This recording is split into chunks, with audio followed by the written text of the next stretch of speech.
तो हेलो दोस्तों, कैसे हो आप सब। तो हम बिना किसी देरी के इस एपिसोड को शुरू करते हैं। और ये कहानी एक ऐसे दुनिया की जहाँ पर सिर्फ ठंडी ही होती है। फिर एक दिन पैदा होती है स्प्रिंग, सिर्फ प्यार के लिए। और उस दिन के बाद काफी अच्छे से सीजन की शुरुआत होती है। लेकिन 10 साल बाद वो अचानक से गायब हो गई और अपने साथ सारी खुशियां लेके चली गई। लेकिन अचानक से फिर वो एक दिन वापस आ गई। और यहीं से एपिसोड 1 शुरू होता है, जहाँ पे हमें हिनागी नाम के एक लड़की को दिखाया जाता है। एंड उसे विंटर काफी ज्यादा पसंद है। तभी हिनागी ने एक साकुरा नाम के एक लड़की से बोलती है, क्या तुम्हें विंटर पसंद है। साकुरा बोलती है, नहीं, मुझे इससे काफी ज्यादा नफरत है। हिनागी बोलती है, कोई बात नहीं, अब हिनागी वापस आ गई है तो वो विंटर से माफी मांग लेगी। साकुरा बोलती है, ऐसा कुछ करने की जरूरत नहीं है, वो सब पास्ट की बातें हैं। हिनागी बोलती है, तो क्या वहाँ पर ऐसा कोई है जिसे मेरी अभी भी जरूरत है। इसके बाद हमें बाहर का सीन दिखाया जाता है, जहाँ पे सिर्फ बर्फ ही बर्फ गिरी होती है। वहाँ पर लोग ठंड के मारे कांप रहे होते हैं। आगे हम देखते हैं कि एक बंदा ना उन दोनों का डिटेल लेने के लिए आता है। साकुरा अपना इंट्रोडक्शन देती है और वो बताती है कि मैं स्प्रिंग की एजेंट हूँ। वो बंदा बोलता है, मुझे नहीं लगा था कि आज स्प्रिंग आएंगी। साकुरा बताती है कि वो अपना समारोह पूरा करने के लिए वापस आई हैं। और वो ऐसा भी कुछ बोलती है कि माउंट रियू के लिए परमिट जारी करो और इस क्षेत्र को जल्दी से खाली करो। और तभी अनाउंस होता है कि जो बंदे पहाड़ पर हैं वो जल्दी से नीचे उतर जाएं। और इधर हम देखते हैं कि दोनों ना पहाड़ की तरफ ही जा रहे होते हैं। साकुरा बोलती है कि मौसम का संतुलन बिगड़ गया है। हिनागी बोलती है, हाँ, क्योंकि 10 साल से स्प्रिंग चली गई थी, इसके लिए मुझे माफ करना। साकुरा बोलती है, तुम्हें माफी मांगने की जरूरत नहीं है, अब वो आ चुकी है तो वो सारे बर्फ को पिघला देगी।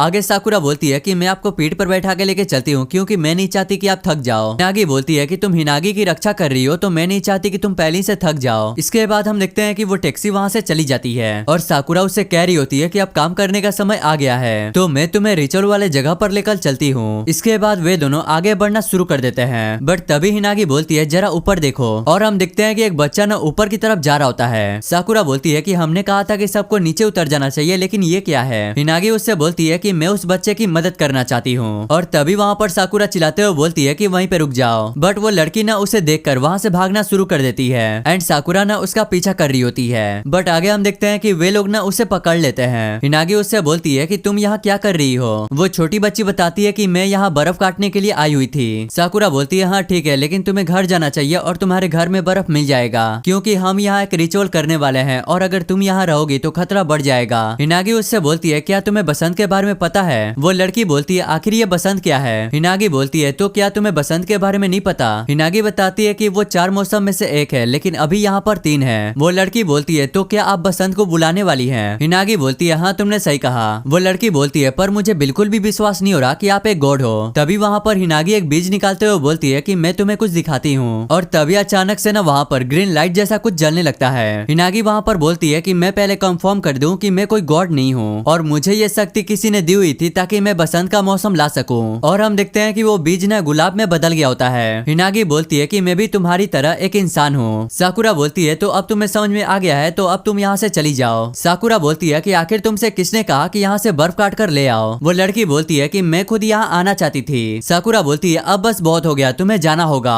और ये देख कर ना हिनागी वहाँ पर काफी ज्यादा हंस रही होती है। तभी हिनागी बोलती है कि क्या तुम जा सकती हो इसके पेरेंट्स को ढूंढने के लिए, तब तक मैं इसके साथ हूँ। साकुरा उससे बोलती है कि मैं तुम्हें अकेले यहाँ नहीं छोड़ सकती, और फिर से वो तुम्हारे साथ दोबारा हुआ तो मैं क्या करूंगी। हिनागी बोलती है कि अब तुम्हें चिंता करने की बिल्कुल भी जरूरत नहीं है। साकुरा बोलती है, नहीं, मैं करूंगी, अपने पूरी लाइफ करूंगी। हिनागी बोलती है कि अब मैं तुम्हारे साथ हूँ तो सब ठीक है। साकुरा बोलती है कि मुझे माफ करना, मैं अचानक से अपना संतुलन खो बैठी थी एंड इस लड़की की मदद करने के लिए मैं भी तैयार हूँ। तो इसके बाद हम देखते हैं कि वे दोनों उसके पीछे पीछे जाने लगते हैं। बट तभी वहाँ पर वो लड़की बोलती है कि तुम 10 साल तक कहाँ छिपी हुई थी, क्योंकि मैंने बड़े लोगों से सुना कि जो गॉड से वो छुपन छुपाई खेलते रहते हैं। साकुरा बोलती है कि वो बस एक एक्सीडेंट था। वो लड़की बोलती है, तो क्या वो हॉस्पिटल में थी। साकुरा बोलती है कि तुम्हें ये जानने की जरूरत नहीं है। वो लड़की बोलती है कि मुझे ये जानने की जरूरत है, क्योंकि सर्दी काफी ज्यादा लंबी चली और धीरे धीरे बर्फ भी गिरना शुरू हो गया, जिससे हमारी हालत काफी ज्यादा मुश्किल हो गई और हमारे पास ज्यादा पैसे भी नहीं है ताकि मैं अपने मनपसंद के सामान ले सकूं। हिनागी बताती है कि मैं बस सही समय का इंतजार कर रही थी और ये किसी के मदर ने उसे सिखाया था कि अगर तुम आज हार गई तो तुम्हें आज बिल्कुल भी हार नहीं माननी चाहिए। तुम्हें तब तक इंतजार करना है जब तक तुम फिर से लड़ ना सको, और जब तक मुश्किल आए तुम्हें बस सहन करते रहना है। वो लड़की बोलती है कि मुझे पूरी तरह समझ में नहीं आया, लेकिन तुमने कठिनाइयों का सामना किया है। हिनागी बोलती है कि मैंने सबको परेशान कर दिया, लेकिन मैं अब पूरी कोशिश करूंगी। तभी साकुरा बोलती है कि उसे ज्यादा बोलने के लिए मजबूर मत करो। बट तभी वो लड़की बोलती है कि चिल्लाना बंद करो, मुझे हमेशा से बड़े लोग बिल्कुल भी पसंद नहीं है। हिनागी उससे बोलती है, तो क्या तुम्हारे साथ कुछ हुआ है। और ये बोलती है वो लड़की आगे बढ़ने लगती है और वे दोनों भी उसके पीछे पीछे आ रहे होते हैं। तभी तभी वो लड़की बोलती है फाइनली हम आ ही गए, और वो ना गुलाब को ग्रेव के ऊपर रख देती है और वो ग्रेव के सामने खोदना शुरू कर देती है। हिनागी बोलती है तुम्हें पता है ना तुम एक ग्रेव के सामने खोद रही हो। वो लड़की बोलती है हाँ मुझे पता है, क्योंकि इसके नीचे मेरी मदर सो रही है, तो मैं नहीं चाहती कि उन्हें ठंड लग जाए, या तो भले ही उन्हें ठंड ना लग रही हो लेकिन फिर भी मैं ये करना चाहती हूँ। वो लड़की बोलती है तो तुम लोग यही सोचोगे कि ये कितना अजीब है, तो मैं इसी वजह से बड़े लोगों को काफी ज्यादा हेट करती हूँ, क्योंकि मुझे ये अजीब बिल्कुल भी नहीं लगता।